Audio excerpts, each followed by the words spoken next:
Hi കൂട്ടുകാരെ, എൻ്റെ YouTube ചാനലിലേക്ക് എല്ലാവർക്കും സ്വാഗതം. നമുക്കിന്നൊരു ചക്കക്കുരു മെഴുക്ക് പുരട്ടിയുടെ റെസിപ്പി ഉണ്ടല്ലോ. എനിക്ക് കറക്റ്റ് ഒരു പാത്രം ചക്കക്കുരു തൊലി കളഞ്ഞ് ഞാൻ വൃത്തിയാക്കി വെച്ചതായിരുന്നു ഉണ്ടായിരുന്നത്. അത് ഞാൻ വേവിക്കാൻ വേണ്ടി ഒരു പാത്രത്തിലേക്ക് വെച്ച് കൊടുക്കുകയാണ്. കറക്റ്റ് 3 കപ്പ് വെള്ളം ഞാൻ ഒഴിച്ചു കൊടുത്തിട്ടുണ്ടേ. നമുക്ക് അടച്ചു വെച്ച് നല്ലോണം വേവിച്ചെടുക്കാവേ. അതിനുശേഷം നമുക്ക് ആവശ്യത്തിന് കൊച്ചുള്ളി എടുക്കാം. ഞാൻ കൊച്ചുള്ളി എടുക്കുന്നത് കേട്ടോ. നിങ്ങൾക്ക് വേണമെങ്കിൽ സവാള എടുക്കാം. ഒരു 25ഓളം അല്ലി കൊച്ചുള്ളി ഉണ്ടായിരുന്നു. കൂടെ ഞാനൊരു 4-5 കഷ്ണം ചെറിയ വെളുത്തുള്ളിയും കൂടെ എടുത്തിട്ടുണ്ട് കേട്ടോ. ഉള്ളി നല്ലതുപോലെ ചതച്ചെടുക്കുന്നതായിരിക്കും ഈ ഒരു റെസിപ്പിക്ക് നല്ല ടേസ്റ്റ് കിട്ടുന്നത്. അരിഞ്ഞെടുക്കുന്നവർക്ക് അരിഞ്ഞെടുക്കാം കേട്ടോ. ചക്കക്കുരു വേവിക്കാൻ വെച്ചപ്പോഴും തന്നെ ഞാൻ ഉപ്പും കൂടി ഇട്ടായിരുന്നു. അതിൻ്റെ ഒരു ക്ലിപ്പ് ഇതിനകത്ത് നിന്ന് പോയിട്ടുണ്ട് കേട്ടോ. അതില്ല, ചക്കക്കുരു നല്ലതുപോലെ വെന്ത് വന്നിട്ടുണ്ട്. നിങ്ങളുടെ വേവിനനുസരിച്ച് എടുക്കാം കേട്ടോ. നമുക്കൊരു പാൻ അടുപ്പത്ത് വെച്ച് ആവശ്യത്തിന് വെളിച്ചെണ്ണ ഒഴിച്ചു കൊടുക്കണമേ. വെളിച്ചെണ്ണ അല്ലാതെ സൺഫ്ലവർ ആണെങ്കിൽ അത്രയ്ക്ക് ടേസ്റ്റ് കാണത്തില്ല. ഇനി 1 ടീസ്പൂണോളം ഞാൻ കടുക് ഇട്ട് കൊടുത്തിട്ടുണ്ട്. കടുക് പൊട്ടി വരുമ്പോഴത്തേക്കും നമുക്ക് കറിവേപ്പില ഇട്ട് കൊടുക്കാം.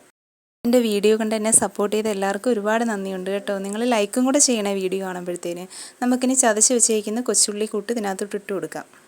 എല്ലാം നമുക്ക് നല്ലതുപോലെ ഒന്ന് വഴറ്റിയെടുക്കാവേ. ആവശ്യത്തിന് ഉപ്പും കൂടി ഇട്ട് കൊടുക്കുക. നിങ്ങളുടെ ആവശ്യത്തിന് വേണം ഉപ്പിട്ട് കൊടുക്കുക. ഞാൻ ഏകദേശം ഒരു 1/2 ടീസ്പൂണോളം ഇട്ട് കൊടുത്തിട്ടുണ്ട് കേട്ടോ. ചക്കക്കുരു നമ്മൾ വേവിച്ചപ്പോഴേ ഉപ്പിട്ടാണ് വേവിച്ചത്. അതുകൊണ്ട് ഉള്ളിക്ക് മാത്രമുള്ള ഉപ്പ് മാത്രം ഇട്ട് കൊടുത്താൽ മതി. പിന്നെ ഞാൻ ഇതിനകത്ത് ഉപയോഗിച്ചിരിക്കുന്നത് ചില്ലി ഫ്ലെക്സ് ആണ്.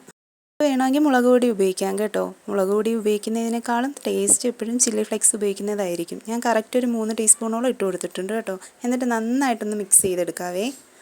എല്ലാം നല്ലതുപോലെ വഴഞ്ഞ് വന്നപ്പോഴത്തേന് എനിക്ക് കളർ കുറവ് കണക്ക് തോന്നി കേട്ടോ. അങ്ങനെ ഒരു 1/4 ടീസ്പൂണോളം മുളക് പൊടി ഞാൻ ഇട്ട് കൊടുത്തിട്ടുണ്ട്.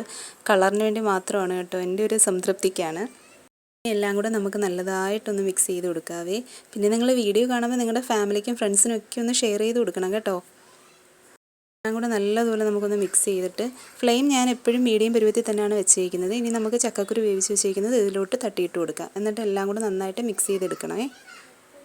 ഈ ഒരു സമയത്ത് ഇതിൻ്റെ ഉപ്പ് നമുക്ക് ടേസ്റ്റ് ചെയ്യാം. നല്ലതുപോലെ ഒന്ന് ഇളക്കി ആവശ്യത്തിന് ഉപ്പുണ്ടോ നോക്കിയിട്ട് കുറച്ച് കറിവേപ്പിലയും കൂടി ഇട്ട് ഗ്യാസ് ഓഫ് ചെയ്യാം നമുക്ക്. ഈ ചക്കക്കുരു മെഴുക്ക് പുരട്ടി നല്ല ചൂട് ചോറിൻ്റെ കൂടെ ഇട്ട് തിന്നാൻ ഭയങ്കര ടേസ്റ്റാണ് കേട്ടോ. എല്ലാവരും ഒന്ന് ട്രൈ ചെയ്ത് നോക്കണേ. അപ്പോൾ നമുക്ക് മറ്റൊരു വീഡിയോ കാണുന്നവരെ tata bye bye, see U.